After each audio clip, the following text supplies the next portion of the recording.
Buenos días, hermanos, hermanas.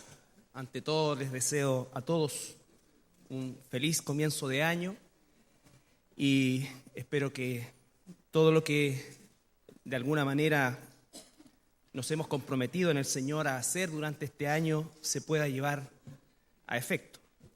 Aprovecho también de saludar a todas las personas que nos ven a través de nuestra página en internet en www.iglesiacristianalaserena.cl.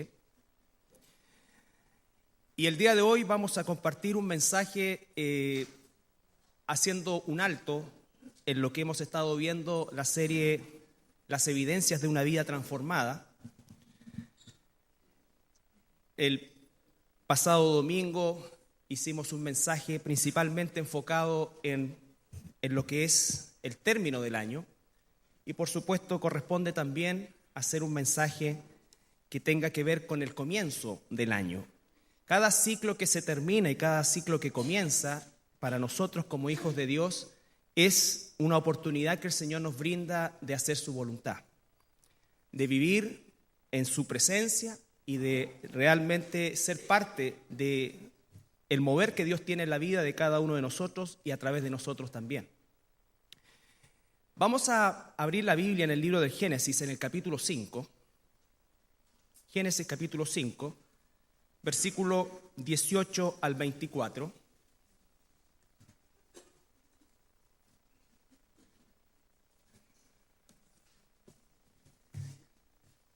Y vamos a analizar brevemente la historia de uno de los personajes más insignes de la Biblia, del cual no se sabe mucho en realidad, pero sí su testimonio nos llena de conocimiento y sabiduría de Dios hasta el día de hoy. Imagínense ustedes, estamos hablando de, por supuesto, Enoc, quien es uno de los personajes más importantes de la Escritura por su ejemplo de vida, y estamos hablando de un personaje que vivió en una de las épocas más terribles de la historia de la humanidad.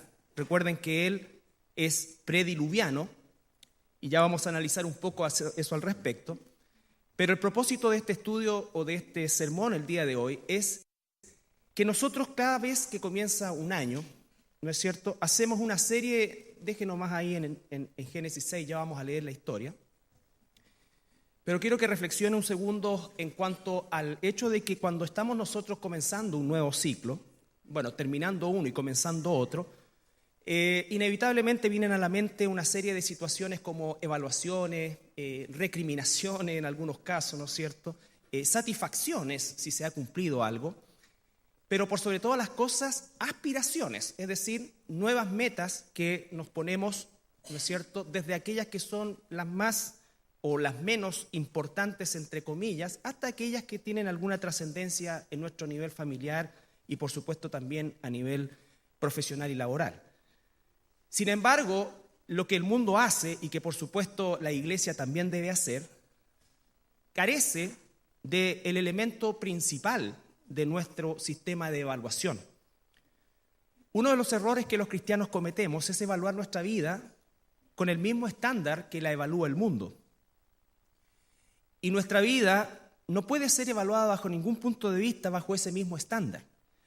Por supuesto, estamos en el mundo y hay que hacer evaluaciones en todas las áreas donde nos encontramos trabajando, pero la evaluación más importante y las aspiraciones más importantes de mi vida, de tu vida como un hijo, una hija de Dios, tienen que estar en el marco de mi relación con Él. Una de las cosas que el cristianismo actual ha perdido es una relación profunda con Dios. Ciertamente necesitamos nosotros entender que vivimos una época de mucha aceleración en todos los aspectos, pero sería eso agregar una excusa más a la relación escasa que nosotros tenemos como cristianos con Dios y más profundo aún, como hijos con nuestro Padre. Y creo, sin temor a equivocarme, que gran parte de las frustraciones que hay en nuestra vida, como cristianos aún, vienen de esa poca relación, de esa poca intimidad que tenemos con Dios. Porque tenemos una visión y una concepción de Dios más bien periférica que una relación con Él.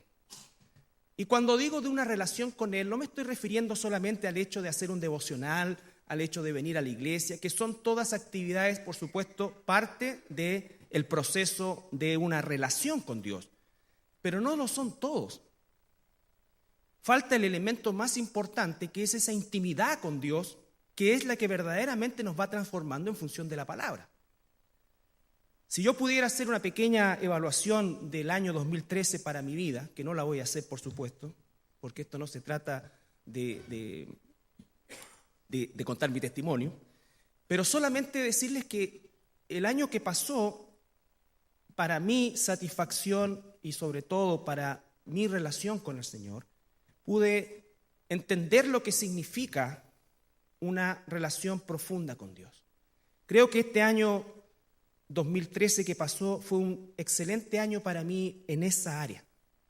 No sé qué otras cosas pudiese llegar a evaluar yo de mi propia vida, pero si pudiera evaluar mi relación con el Señor, de lo cual deriva todo lo demás, les diría que este año realmente pude tener esa intimidad con Dios que quizás tuve en algunas oportunidades, pero por la misma vorágine de hacer las cosas, uno va perdiendo ese tiempo con Dios que muchas veces, y en el caso de uno, puede llegar hasta, fíjense, a considerar un tiempo perdido.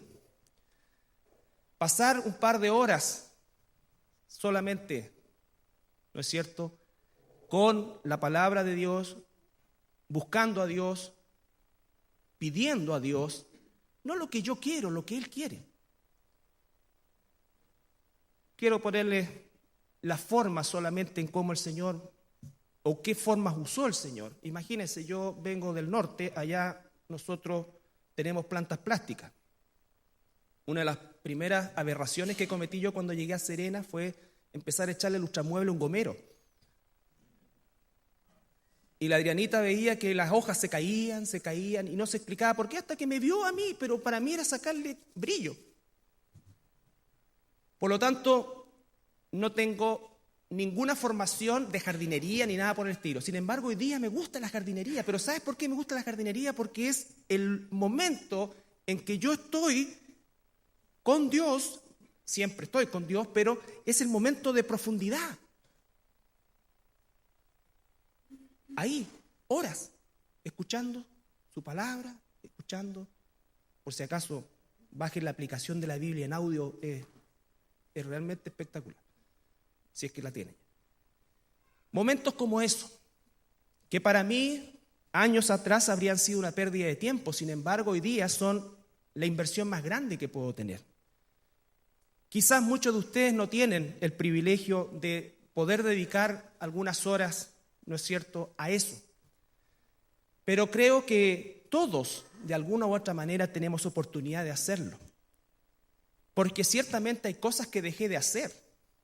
Esto no lo hago los días de semana solo, ni lo hago en horarios, entre comillas, hábiles. Son aquellos espacios que yo utilizaba en otras cosas. Por lo tanto, lo que quiero transmitirle, hermanos, es que tu relación con Dios va mucho más allá de lo que obviamente significa el cumplir algunas cosas. Como decía al principio, tener un devocional, y todas estas cosas son importantes, son buenas, y hay muchísimas fórmulas, todas ellas buenas, si es que las hacemos correctamente en el sentido de mi relación con el Señor. Pero todas ellas pueden resultar un fracaso si mi corazón no está verdaderamente conectado con el de mi Señor. Por eso es que esta historia, que probablemente la mayoría de ustedes conocen, acerca de la vida de Enoc, en estos pocos versículos, Enoc aparece acá, aparece después en Hebreos y aparece en el libro, en la carta de Judas. Y sus apariciones son muy sucintas, sin embargo, su aprendizaje y su mensaje son enormes. Dice, ahora sí vamos a leer el capítulo 5, versículo 18 al 24. Me salté toda la genealogía para que no... Pero está hablando justamente de este engendró a este engendró a este, y así. Y llegamos al versículo 18 y dice que vivió Jared 162 años y engendró a Enoc. Y vivió Jared después que engendró a Enoc 800 años y engendró hijos e hijas. Y fueron todos los días de Jared 962 años y murió. Vivió Enoc 65 años y engendró a Matusalén. Y caminó Enoc con Dios después que engendró a Matusalén 300 años y engendró hijos e hijas. Y fueron todos los días de Enoc 365 años.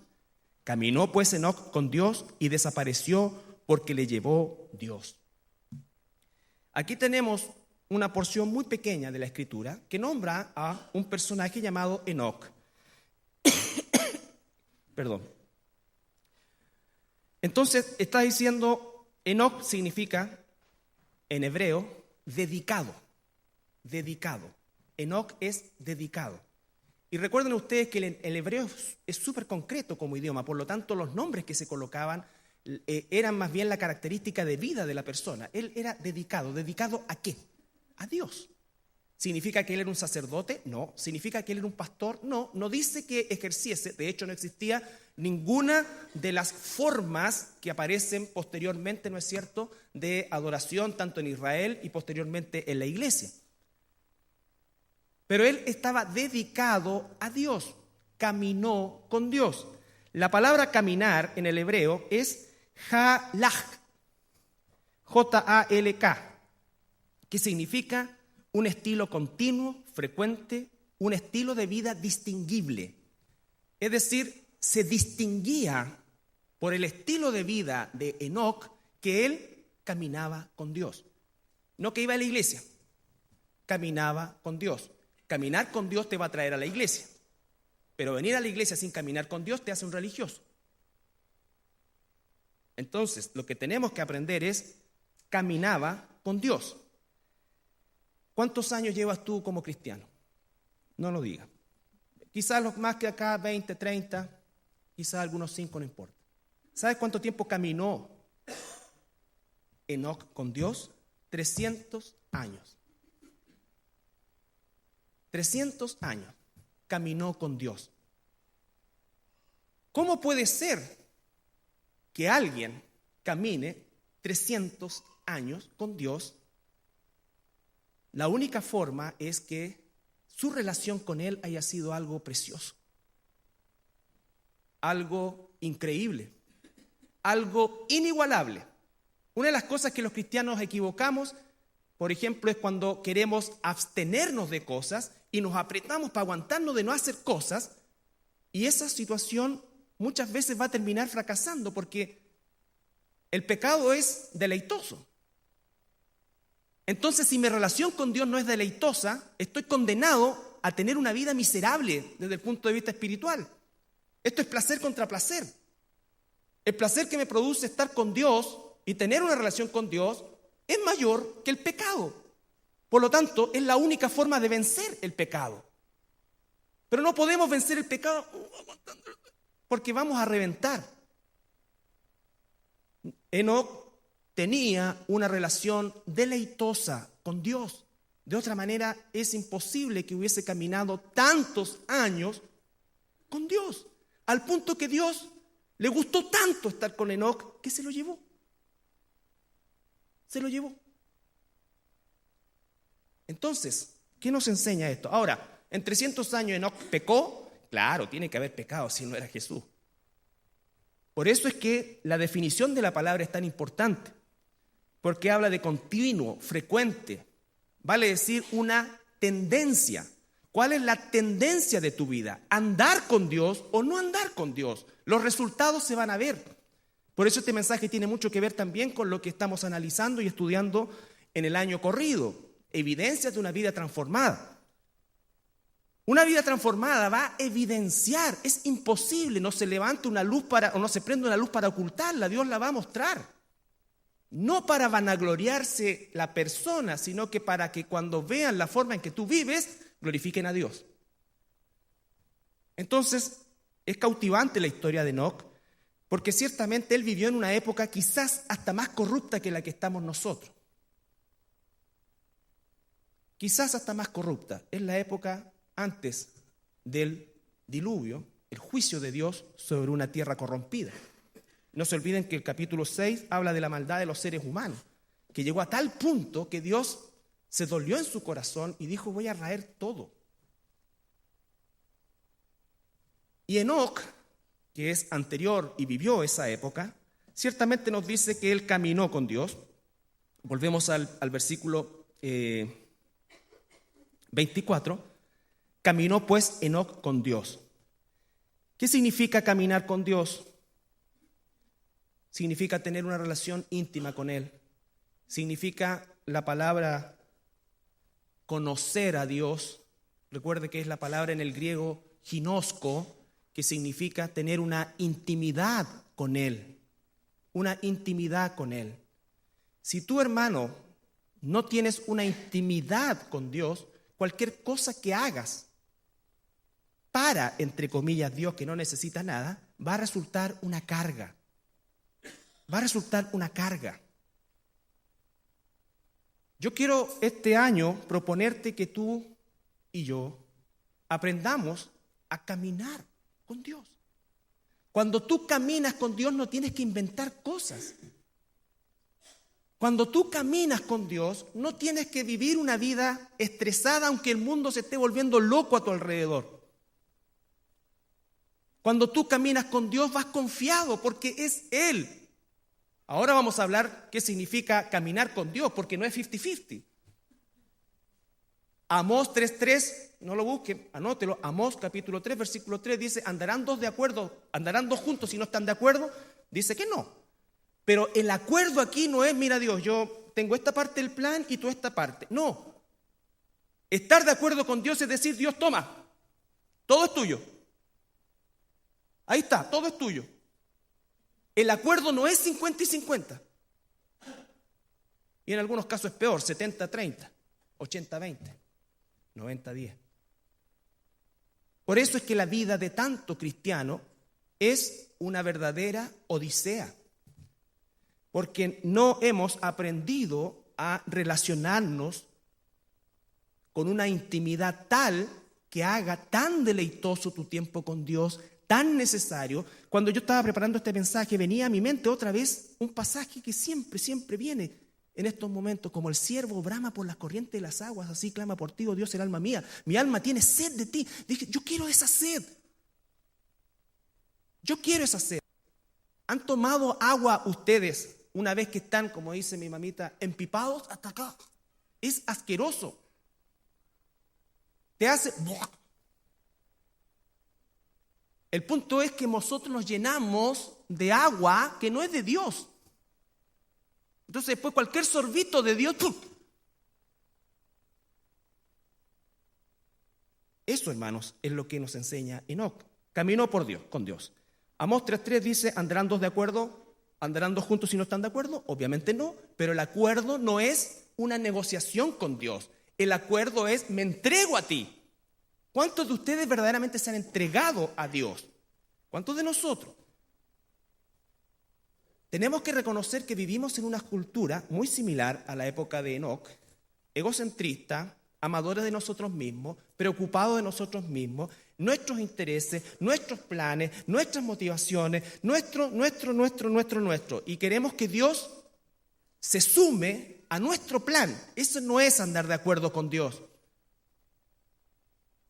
Nunca jamás vas a andar de acuerdo con Dios bajo esas circunstancias. Tú no mandas. Tú no mandas, yo no mando. Si Él no manda, si Él no es el jefe, si Él no es el soberano, entonces no va a resultar. Así de sencillo, no va a resultar. Dice Juan capítulo 6, versículo 38. Veamos el ejemplo más sublime de lo que es una vida rendida a Dios. Nuestro propio Señor Jesucristo, Juan 6:38.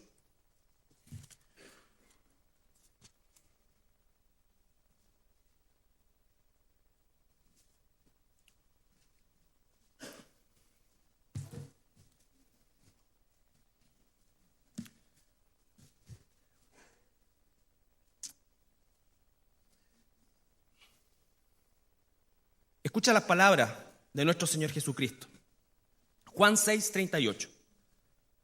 Jesús dice: porque he descendido del cielo no para hacer mi voluntad, sino la voluntad del que me envió. Escucha eso.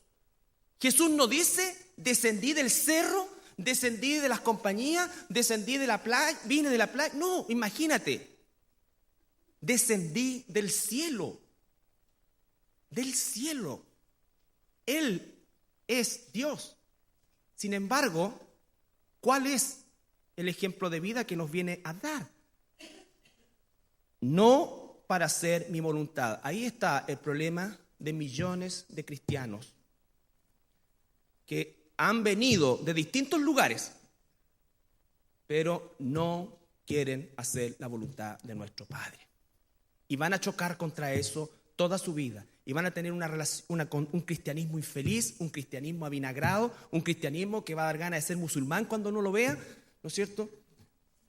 ¿Por qué? Porque no hay gozo en esa vida.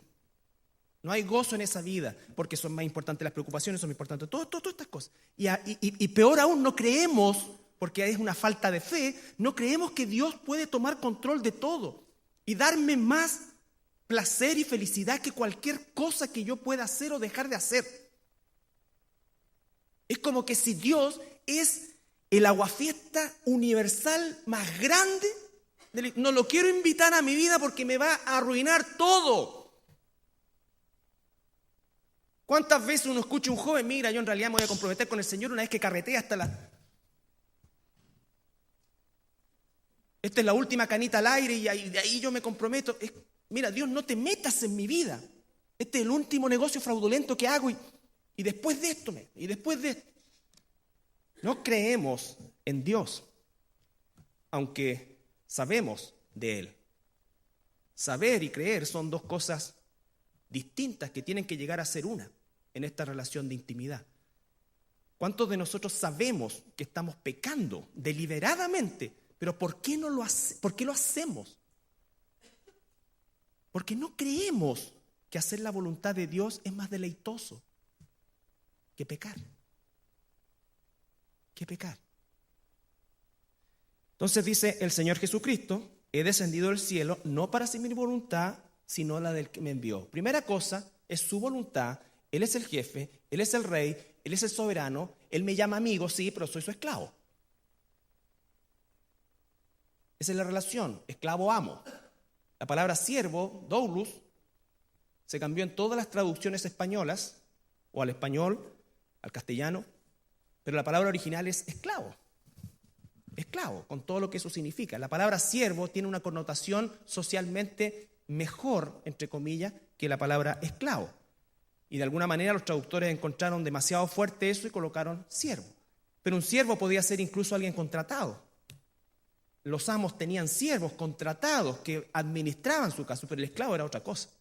Entonces esa relación está perdida. Nosotros nos hinchamos de tal manera que Dios, ¿no es cierto?, disputamos con Dios, pero no en el sentido de que Él nos cambie, sino que Él acepte la parte de mi plan. Forzamos esa relación haciendo que Él acepte la parte de mi plan y Él no la va a aceptar. No la va a aceptar. Jamás. Tampoco se va a cansar. No, el único que se va a cansar y frustrar y todo voy a ser yo. Entonces después, ¿qué voy a decir? Dios no me escucha. Dios no me escucha. El mismo Evangelio de Juan, capítulo 8, versículo 28 y 29.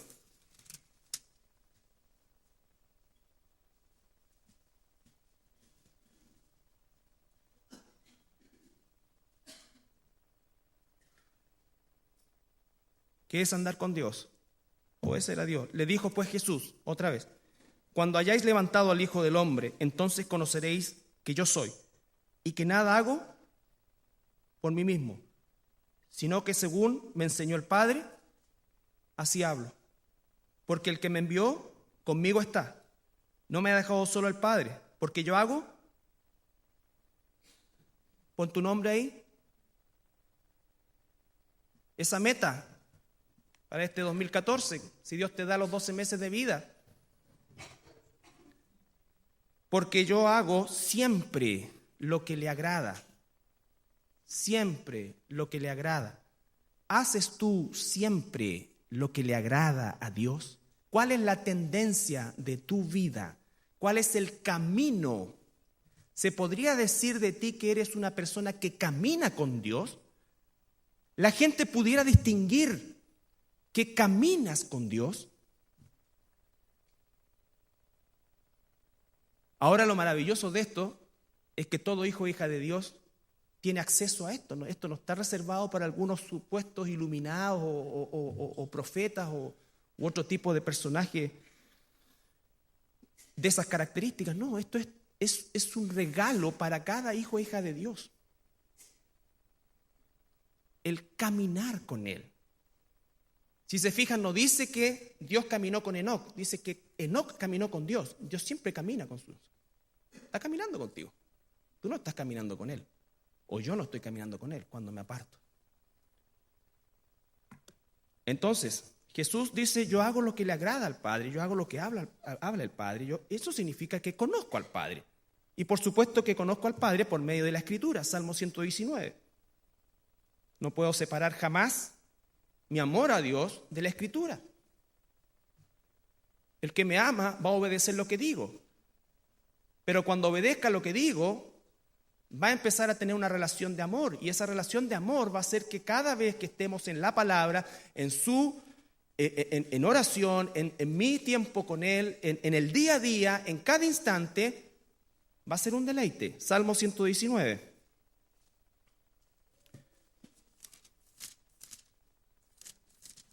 Versículo 1.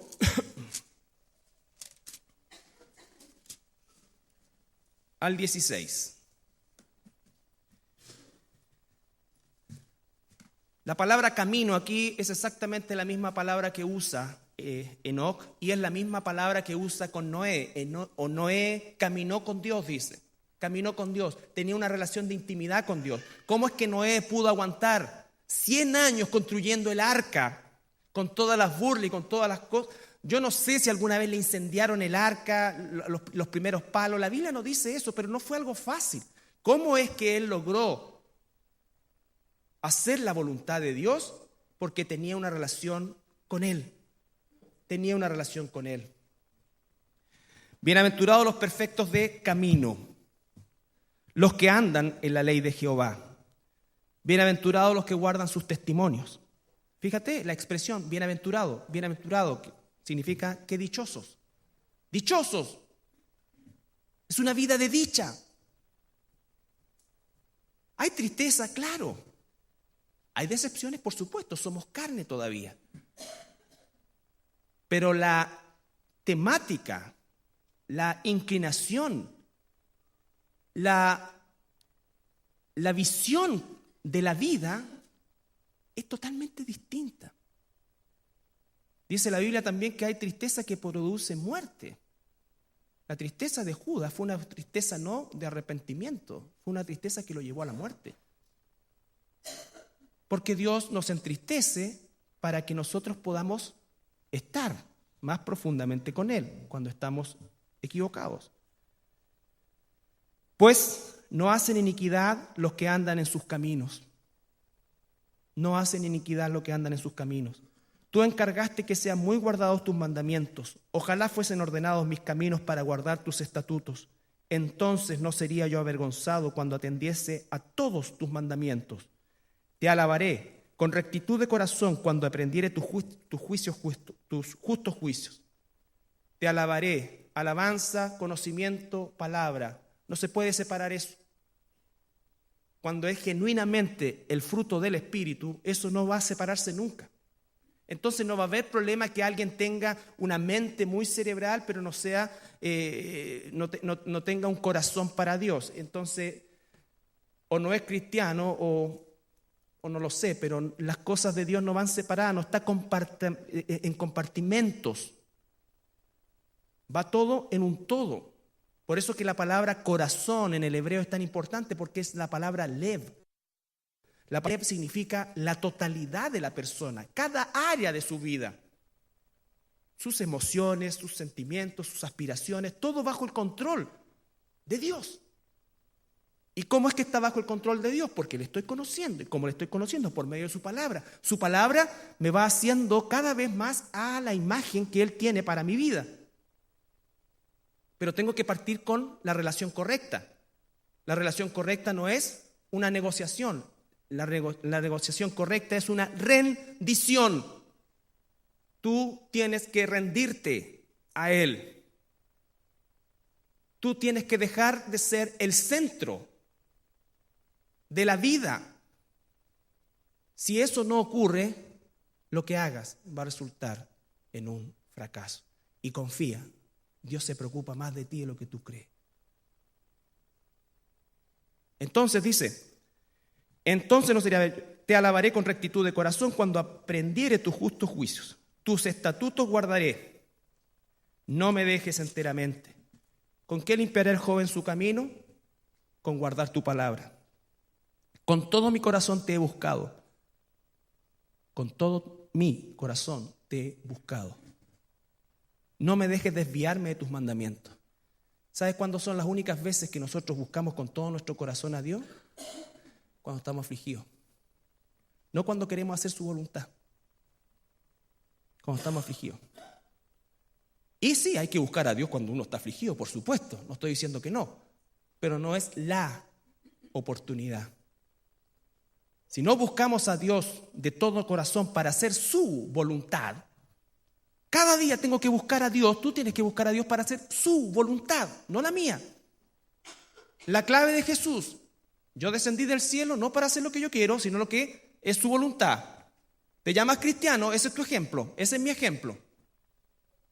Si tú quieres hacer tu voluntad o la voluntad de otros o ganar el favor de otros negando la voluntad de Dios, no vas a tener nunca una relación con Dios que te permita realmente gozar de su presencia. Con todo mi corazón te he buscado, no me dejes desviarme de tus mandamientos. En mi corazón he guardado tus dichos para no pecar contra ti. En mi corazón he guardado tus dichos para no pecar contra ti. Los dichos del Señor llegan a ser el deleite que hace que ese deleite de los dichos del Señor y la relación con el Señor hace que yo no llegue, o que cuando esté frente al pecado pueda libremente decir, hay más gozo. Es como Moisés. ¿Se acuerdan de Moisés en el libro de Hebreos? Cuando hablamos de los héroes de la fe en el capítulo 11, Moisés dice que fue capaz de desechar todo el placer, el lujo de Egipto y prefirió irse con su pueblo, porque él tenía una visión distinta. Por eso es que Moisés fue tan grande en la historia bíblica, a pesar de todas las debilidades que como ser humano, y eso es lo que me encanta de la Biblia, que los muestra tal como son, débiles, pero con una inclinación apasionada hacia Dios. Esa elección la tienes que hacer tú, la tengo que hacer yo. No podemos servir a dos señores.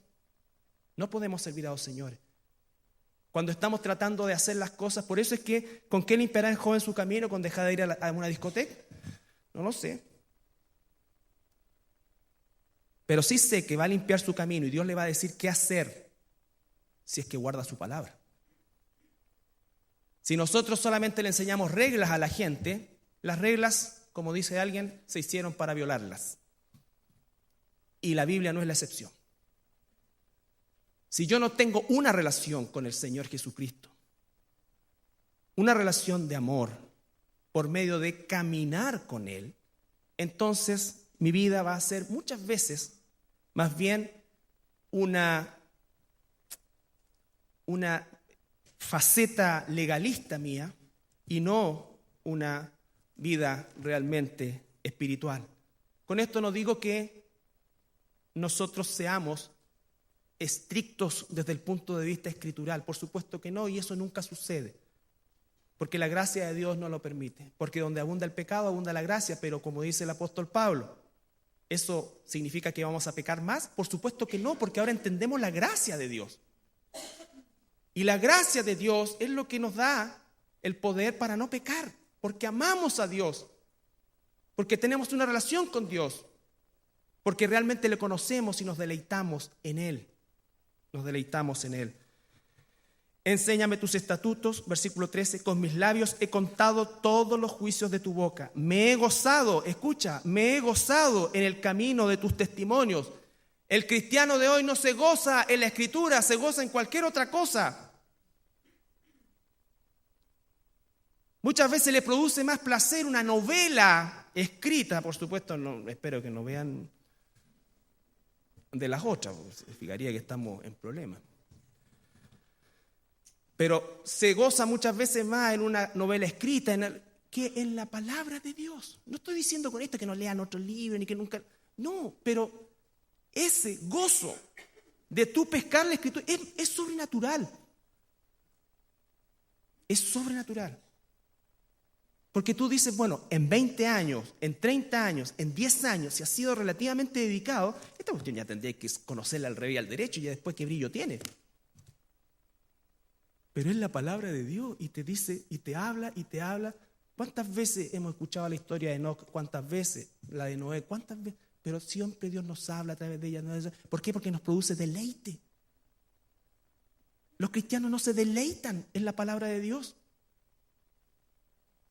Por eso es que andan buscando tanto libro, y no estoy en contra de la literatura cristiana, por favor, la buena, por supuesto, no las porquerías, pero no estoy en contra de eso, pero siempre están buscando 10 pasos para la gloria, cómo encontrarte con el Señor, que puedes, y pueden ser herramientas, pero si tu corazón no está dispuesto, no importa que tengas una biblioteca con los mejores y más bíblicos autores, no te va a servir, porque no te deleitas en el Señor. No te deleitas en el Señor porque no caminas con Él. Porque cuando vas a salir, lo dejas afuera. Cuando vas a trabajar, lo dejas afuera. No quieres que Dios esté ahí. Que ni se entere que voy a ir de vacaciones porque no quiero que me arruine las vacaciones Dios. Así es como estamos. Y eso habla de la realidad de nuestra mala relación con Dios. Porque todo lo que tiene que ver con Dios lo vemos como una carga. Entonces ahí está uno, pucha, lean la Biblia, oye, oren. No, si tú eres un hijo de Dios, eso va a tener que nacer en ti. Yo puedo ayudarte con mi experiencia, otro hermano, hermana, con su experiencia, que probablemente no va a ser igual que la tuya, pero el resultado tiene que ser el mismo. Porque lo que sí cuenta es el corazón real y la necesidad, el deseo, el placer de estar en las cosas de Dios. Yo siempre hablo con mi hermano en Antofagasta y realmente nuestras conversaciones hace más de 5 o 6 años ya no son de que Deporte Antofagasta no levanta cabeza, que el gol que se perdió otra vez, no vamos a la segunda, que eran las conversaciones. No, y nos dimos cuenta del deleite que es hablar de las cosas de Dios. Estar en una reunión con un hermano, con hermanas, con hermanos, hablando horas acerca de Dios. Eso es un corazón que se deleita en las cosas de Dios. No tenemos otro tema de qué hablar. Somos monotemáticos y para el mundo eso es locura. El problema es que para la iglesia sea locura. Pero como tan fanático. ¿Y de qué otra manera se vive el cristianismo? ¿De qué otra manera puedes vivir el cristianismo si no es apasionado? Por eso es que nuestro círculo, y sí, por supuesto que algunas veces hablamos de otras cosas, nos gustan otras cosas,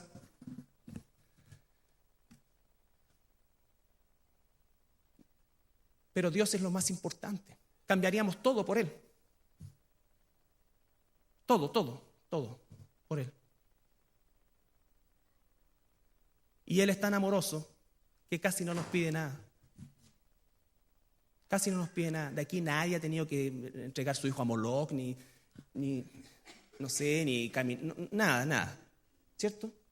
Lo más que, o sea, ya, pero que por eso es que a mí me da mucho, como dicen los mexicanos, coraje. Cuando la gente viene acá y cree que le hace un favor a Dios. O a mí, peor todavía a mí. Ya, sí voy a ir.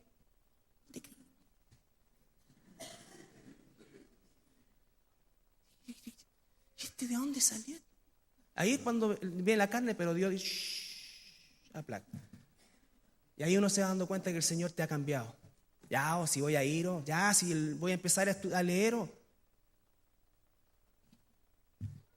Entonces, pero uno comete el error entonces, es como eso que andamos detrás de la gente, oye, pero anda, búchate. No. Mis ovejas oyen mi voz y yo las conozco. Si tú estás acá esta mañana, yo espero en el Señor que sea porque eres su oveja y porque te deleitas en su palabra. En este rato en que estamos, en esta hora en que estamos, y que después vas a llegar a tu casa, vas a hacer tus cosas, todo, pero vas a buscar a Dios. Vas a empezar a buscar a Dios, porque quieres tener esa relación como la que tenía Enoc, que caminó con Dios. Enoc es una figura de la iglesia en el Antiguo Testamento. Noé es una figura de Israel. Dios no sacó a Noé, protegió a Noé, como lo va a hacer con los israelitas. Pero sacó a Enoc, que es como la iglesia. Nosotros somos la novia del Cordero, la esposa de Cristo, la elegida. Él nos ama y nos quiere presentar a sí mismo como una iglesia sin mancha, sin arruga. Por eso es que cada uno de nosotros debe, si es un hijo de Dios, verdaderamente tener esa relación de amor con Él. Versículo 15. El 14 decía: me he gozado en el camino de tus testimonios más que de toda riqueza. Ahí está, más que de toda riqueza. En tus mandamientos meditaré, consideraré tus caminos.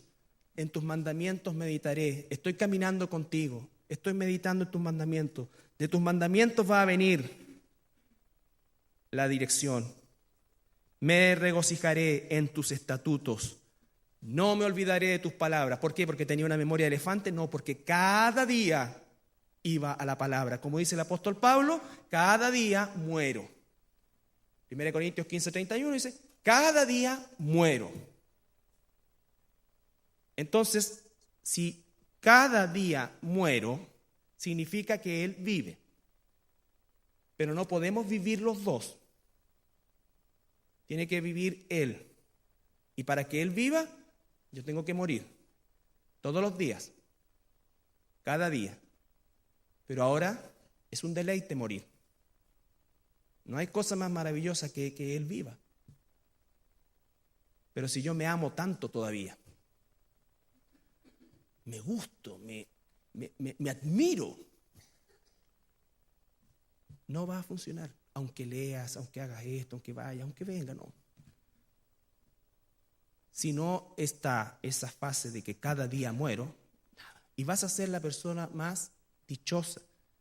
Vas a ser el estudiante, el profesional, el trabajador, la madre, el hijo, quien sea. Vamos por último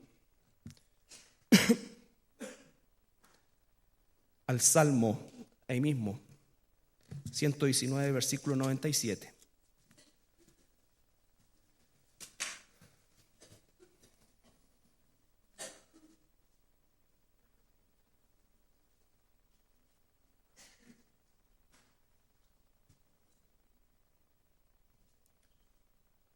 Salmo 119, 97 dice: oh, una expresión de júbilo, oh, cuánto amo yo tu ley. ¿Cuántos de los que esta mañana no levante la mano ni por broma? ¿Cuántos de los que aquí esta mañana podrían sinceramente decir: oh, cuánto amo yo tu ley? No creo que alguien la odie, de verdad. Pero es tan triste que muchos son absolutamente indiferentes a la verdad de Dios, a la ley de Dios. Son indiferentes, amadores de sí mismos, amadores de sí mismos. Oh, cuánto amo yo tu ley. Todo el día ella es mi meditación. En el trabajo, en la familia, en el deporte, en esto, todo el día estoy meditando en la palabra de Dios. ¿Por qué? Porque la palabra de Dios está en mi cabeza, está en tu cabeza. Ella es la meditación. Tú no estás filosofando ni pensando, ni estás meditando en la palabra de Dios.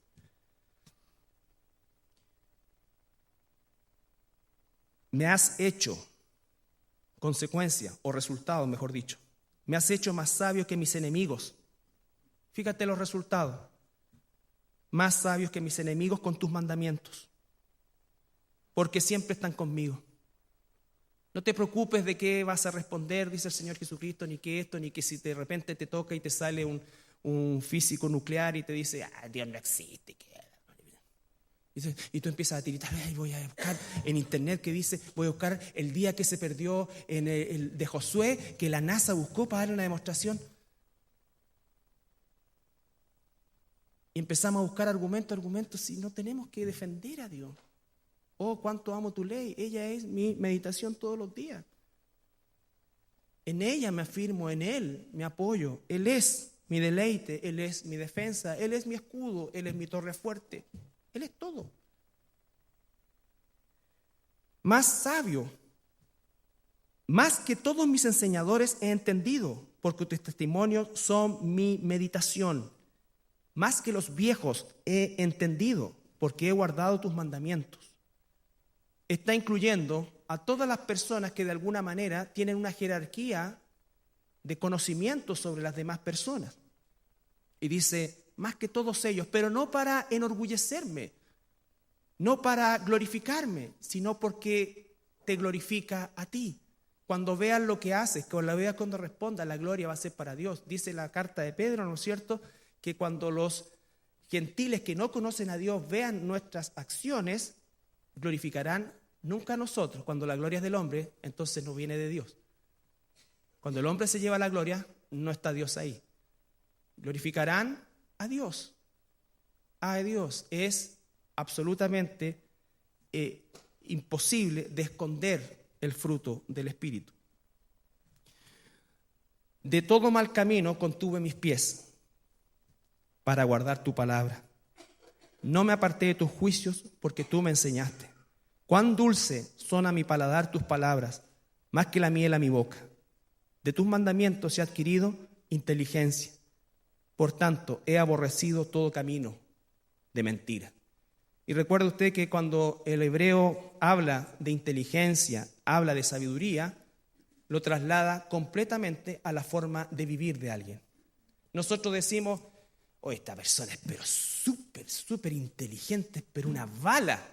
Tiene 3 matrimonios y acá, no sé, no duerme en la noche, no toma pastillas, es un antisocial, pero inteligente. El hebreo no separa eso. Alguien que es inteligente es alguien que, en el pensamiento bíblico, ¿no es cierto?, alguien que vive con sabiduría, vale decir que su vida refleja esa inteligencia.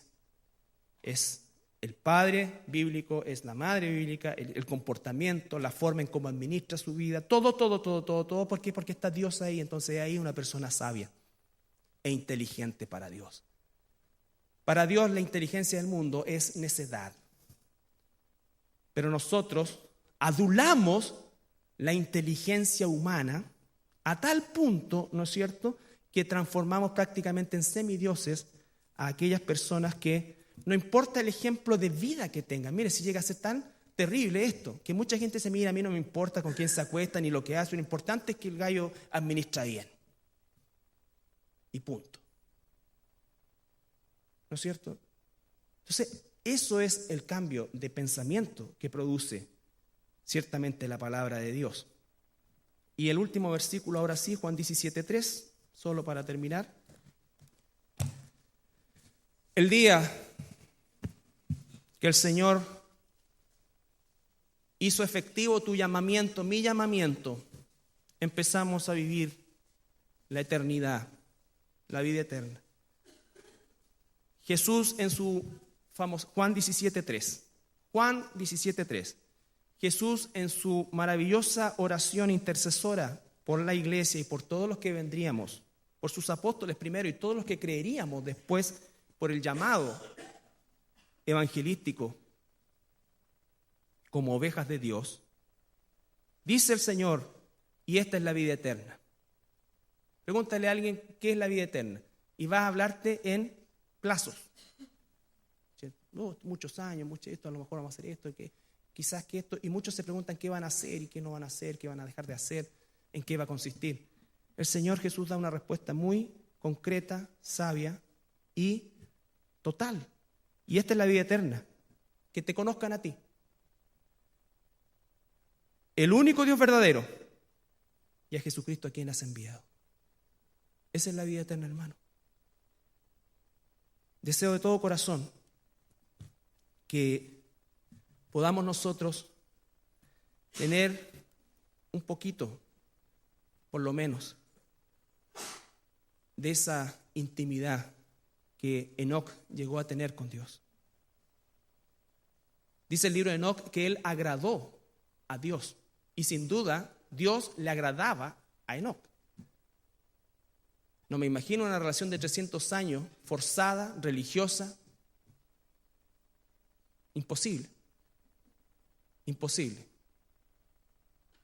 Nosotros no duramos ni 3 ni 4 años.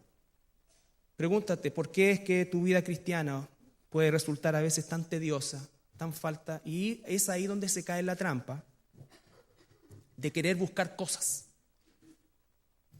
No que no podamos aprender otras cosas, pero cuando estamos buscando cosas sin una relación correcta con Dios, podemos caer en cualquier viento de doctrina.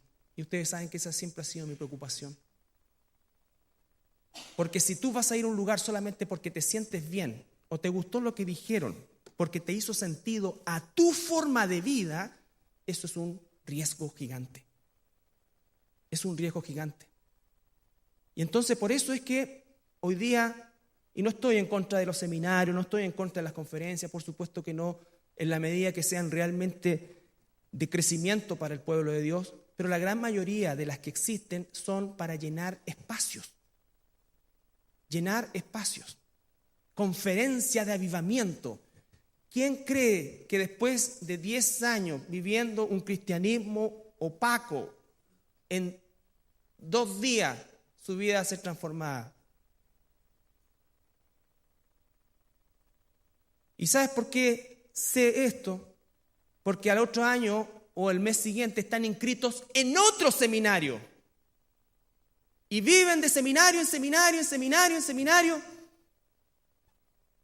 cuando lo que tienen que buscar es al Señor. Y el Señor incluso le va a dar discernimiento para esto sí, esto no, esto aquí, esto allá. Y vamos dándole a la parte emocional, dejando fuera al espíritu, dejando afuera la palabra. O dejando fuera la palabra y dejando afuera el espíritu, o dejando afuera todo menos las emociones. Todo tiene que ser un todo. Cuando pienses en eso, piensa siempre en un todo. Todo está bajo el control de Dios. Y eso va a ser auténtico. La forma de expresarte, la forma de alabar, la forma de vivir, porque vas a estar libre de tener una forma aceptable para. Es la forma que Dios te ha dado. Y cuando es auténtica, se nota. Se nota. Hermanos, que el 2014 sea un año en que todos caminemos con el Señor, que todos los que estamos aquí nos rindamos en primer lugar a Él, que todos los que estamos aquí estemos dispuestos a morir cada día para que Él viva. Y te aseguro que vas a experimentar, te aseguro, porque no es algo que dependa de uno, te aseguro que vas a experimentar un gozo en esa relación que te has vetado por mucho tiempo, por mucho tiempo. ¿Nos ponemos de pie para orar? Bueno, esta es nuestra primera Santa Cena del año y la palabra dice que cada vez que estamos juntos recordemos el sacrificio de nuestro Señor Jesucristo en favor nuestro. La salvación es un regalo, pero no fue algo gratis, porque le costó la vida a nuestro Señor Jesucristo. Y no fue algo barato, fue lo más costoso del universo. Ese fue el precio de nuestro rescate. Y quiero decirte esta mañana que si tú nunca has hecho una decisión por el Señor Jesucristo, quiero decirte que si el Señor te trajo hasta acá, seguramente no es una casualidad. De hecho, no lo es. Pero te está llevando a que tú puedas abrir tu corazón. Y si eres su oveja, escuchar su voz. Él es tu pastor. Él te va a traer al redil. Nosotros anunciamos su palabra. Y en esta mañana, si tú eres una de sus ovejas y has escuchado la voz de tu pastor, yo te pido que repitas conmigo esta oración.